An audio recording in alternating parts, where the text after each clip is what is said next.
YouTube की दुनिया में मिस्टर बीस्ट अपने साहसिक कारनामों और असंभव दिखने वाले चैलेंजेस के लिए जाने जाते हैं। लेकिन इस बार उनकी जिज्ञासा और रोमांच ने उन्हें एक ऐसी जगह पर पहुंचा दिया जहां कदम रखने से पहले लोग 10 बार सोचते हैं। यह कहानी है सेंट्रल हॉस्पिटल की, जिसे दुनिया के सबसे भूतिया अस्पतालों में गिना जाता है। घड़ी रात के 12 बजा रही थी। चारों ओर सन्नाटा पसरा हुआ था। यह वह समय था जब मिस्टर बीस्ट अपने 2 दोस्तों चैंडलर और क्रिस के साथ इस रहस्यमयी अस्पताल के बाहर खड़े थे। सेंट्रल हॉस्पिटल एक ऐसा स्थान जो पिछले 30 वर्षों से बंद पड़ा था। इस अस्पताल के बारे में कहा जाता था कि इसके अंदर से चीखने और चिल्लाने की डरावनी आवाजें आती हैं और वहां जाने वाले कुछ लोगों ने डरावने साए और कई सारी परछाइयों को घूमते हुए देखा है। मिस्टर बीस्ट ने अस्पताल के इतिहास के बारे में काफी रिसर्च की थी। यह अस्पताल कभी एक मानसिक रोगियों का केंद्र था। कहा जाता है कि यहाँ इलाज के नाम पर रोगियों पर अत्याचार किए जाते थे और उन्हें भयानक तरीकों से टॉर्चर किया जाता था। कई मरीज रहस्यमय परिस्थितियों में मारे गए और उनकी बॉडी से ऑर्गन्स को निकालकर बेच दिया जाता था। मिस्टर बीस्ट ने अपना कैमरा चालू किया और अपने दोस्तों से हंसते हुए कहा, सोच लो, अभी भी यहां से भागना चाहो तो भाग सकते हो। अगर अंदर किसी भूत से सामना हो गया तो फिर वो भागने नहीं देगा। इस बात पर चैंडलर और क्रिस जोर जोर से हंसने लगे। ये उनके यूट्यूब चैनल की अब तक की सबसे डरावनी चुनौती होने वाली थी। तुम लोग तैयार हो? मिस्टर बीस्ट ने पूछा। हाँ बिल्कुल, अब पीछे नहीं हट सकते, चैंडलर ने हंसने की कोशिश करते हुए कहा। अस्पताल का मुख्य दरवाजा धूल और जालों से ढका हुआ था। जंग लगने के कारण दरवाजा थोड़ा जाम हो चुका था और थोड़ी जोर लगाने के बाद आखिरकार मिस्टर बीस्ट ने दरवाजा खोल दिया। अस्पताल के अंदर घुसते ही उन्हें एक अजीब सी गंध आने लगी, जैसे कोई मांस कई सालों से किसी कोने में पड़ा सड़ रहा हो। उनके चारों ओर सिर्फ अंधेरा ही अंधेरा था। उनकी टॉर्च की रोशनी में सिर्फ टूटे फर्नीचर, गिरी हुई छत और दीवारों पर बने अजीबोगरीब निशान नजर आ रहे थे। वे अस्पताल की पहली मंजिल की गैलरी में पहुंचे। उनके पास ईएमएफ मीटर था, जो किसी भी अलौकिक गतिविधि का पता लगाने के लिए इस्तेमाल किया जाता है, जो इलेक्ट्रोमैग्नेटिक फील्ड डिटेक्ट करता है। ये किसी अलौकिक गतिविधि का पहला संकेत देता है। थर्मल इमेजिंग कैमरा, जिससे ठंडे और गर्म तापमान के आधार पर किसी अदृश्य उपस्थिति का पता लगाया जा सकता था। स्पिरिट बॉक्स, एक ऐसा उपकरण जो आत्माओं से संवाद स्थापित करने में मदद करता है। उन्होंने ईएमएफ मीटर चालू किया, लेकिन उसमें कोई भी हलचल महसूस नहीं हुई। शायद हमें इस अस्पताल की अलग अलग जगहों पर जाकर चेक करना चाहिए कि कहीं ईएमएफ मीटर में कोई रीडिंग आती है या नहीं, क्रिस ने कहा। उनकी आवाज गैलरी की खाली दीवारों से टकराकर पूरे अस्पताल में गूंज रही थी। अचानक मिस्टर बीस्ट ने एक दीवार की ओर इशारा करते हुए कहा, देखो, वहां कुछ हिल रहा है। वे तीनों उस दीवार के पास पहुंचे तो उन्होंने देखा कि दीवार के पास ही की खिड़की में फंसे एक पुराने कपड़े की परछाई दिखाई दे रही थी, जो बाहर हवा चलने की वजह से हिल रहा था। वो तीनों ये सब देखकर हंसने लगे और बोले, लोगों ने बिना वजह इस अस्पताल को बदनाम कर रखा है। वे तीनों अस्पताल की गैलरी में आगे बढ़ ही रहे थे कि तभी उन्हें किसी चीज के चलने की आवाज सुनाई दी, मानो कोई जंग लगी चीज के पहिए चल रहे हों।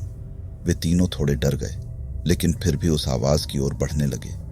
गैलरी में थोड़ी दूर आगे जाकर उन्होंने देखा कि एक कोने में एक पुरानी व्हील चेयर पड़ी थी, जिसके ऊपर धूल जमी हुई थी और जाले लगे हुए थे। वे तीनों उस व्हील चेयर को देख ही रहे थे कि उन्हें फिर से वही आवाज सुनाई दी जो पहले सुनी थी, किसी चीज के सरकने की। और अब वो व्हील चेयर जिसके सामने वो खड़े थे थोड़ी थोड़ी हिलने लगी और वह आवाज उसके पहियों में से आ रही थी।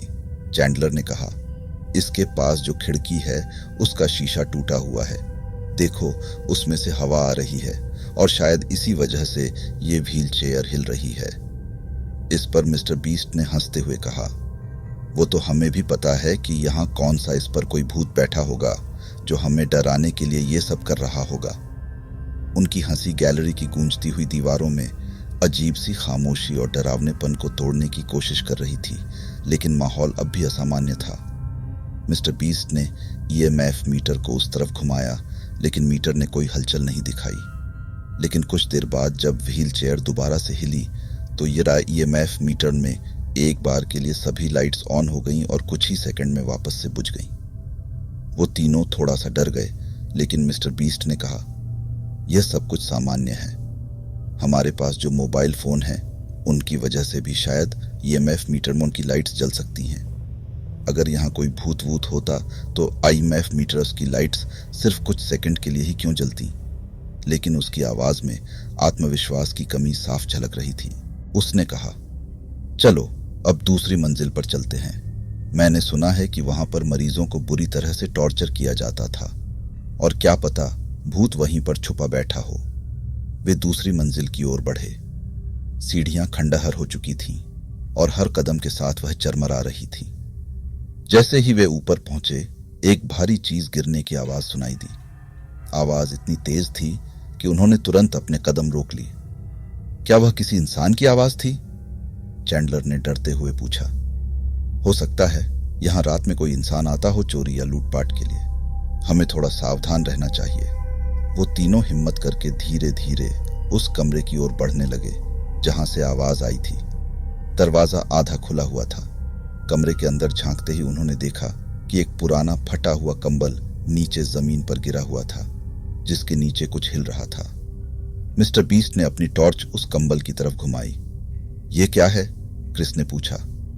तभी उस कंबल के नीचे से एक चूहा निकला और कमरे में भागने लगा। चैंडलर हंसते हुए बोला, तो ये इस चूहे का भूत है जो कोई ना कोई चीज गिराकर हमें डराने की कोशिश कर रहा है। मिस्टर बीस्ट बोला, अगर यहां रात में कोई अकेला आ जाए तो ये सारी आवाजें सुनकर डर के मारे मर ही जाए। इतने में मिस्टर बीस्ट के हाथों में पकड़े ईएमएफ मीटर की सभी लाइट्स जलने लगीं। वो तीनों इतनी ज्यादा रीडिंग देखकर हैरान रह गए। लगातार ईएमएफ मीटर उनकी लाइट्स जल रही थीं। मिस्टर बीस्ट ने कहा, इस कमरे में कुछ ऐसा है जो हमें अपने होने का प्रमाण देना चाह रहा है। क्रिस ने कहा, हम लोग स्पिरिट बॉक्सन के जरिए बात करके देखते हैं कि कोई हमारा जवाब देता है या नहीं। जैसे ही उन्होंने टम्बोमा स्पिरिट बॉक्सम ऑन करके पूछा, क्या यहाँ कोई है जो हमसे कुछ कहना चाहता है, तो उसमें से अजीब सी आवाजें आने लगीं। इन आवाजों को सुनकर वो तीनों चौंक गए, लेकिन उन्हें आवाज में कुछ समझ नहीं आ रहा था।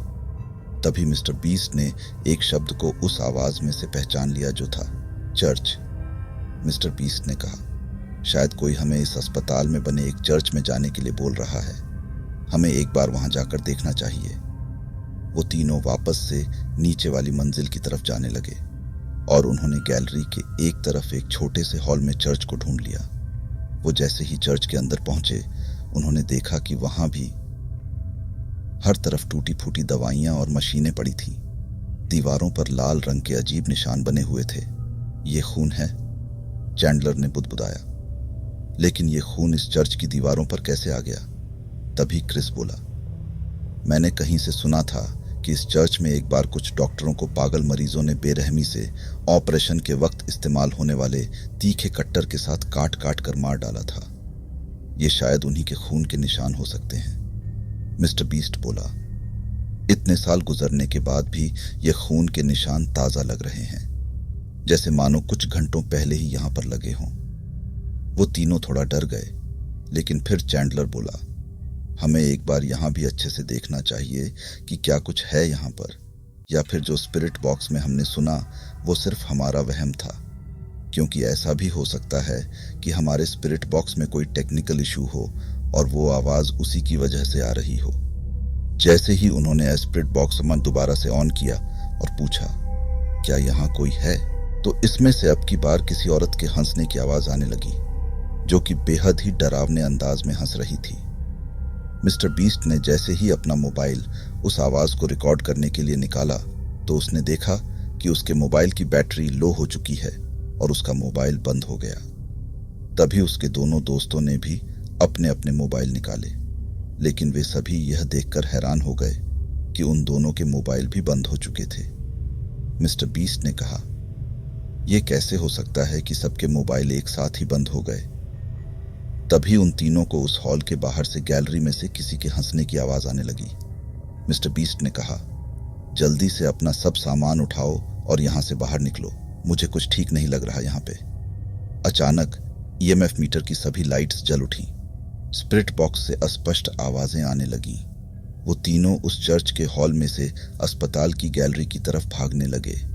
जैसे ही वे भागते हुए अस्पताल के दरवाजे से बाहर निकले तो मिस्टर बीस्ट की नजर अस्पताल की दूसरी मंजिल के कमरे में से उनकी तरफ झांक रहे एक अजीब से काले साए पर पड़ी। मिस्टर बीस्ट ने उसकी तरफ हाथ करके इशारा किया। देखो, वहां ऊपर कोई है जो हमें देख रहा है। चैंडलर और क्रिस भी उस साए को देखकर हक्के बक्के रह गए और डर से कांपने लगे। इतने में मिस्टर बीस्ट ने अपने बैग से एक कैमरा जल्दी से निकाला और उसे ऑन करके दूसरी मंजिल की खिड़की से झांक रहे साए को रिकॉर्ड करने लगा, क्योंकि वह चाहता था कि वह इसे अपने YouTube चैनल पर अपलोड करके पूरी दुनिया को दिखाए कि उस अस्पताल में सच में कुछ ना कुछ अजीब है। वो तीनों रिकॉर्ड करके अस्पताल के गेट के बाहर खड़ी अपनी गाड़ी की तरफ भागे और अपनी गाड़ी में बैठकर वे तीनों वहां से जल्दी से निकल गए। अगली सुबह उन तीनों ने मिस्टर बीस्ट के घर में फिर से उस कैमरे की वीडियो को देखने की कोशिश की, लेकिन उसकी वीडियो में वो साया नजर ही नहीं आ रहा था जो उन्होंने पिछली रात को उस अस्पताल की दूसरी मंजिल पर देखा था। उन तीनों के डर के मारे रोंगटे खड़े हो गए। क्या ये सच में कोई आत्मा थी या फिर हमारा कोई वहम? क्रिस ने कांपते हुए कहा।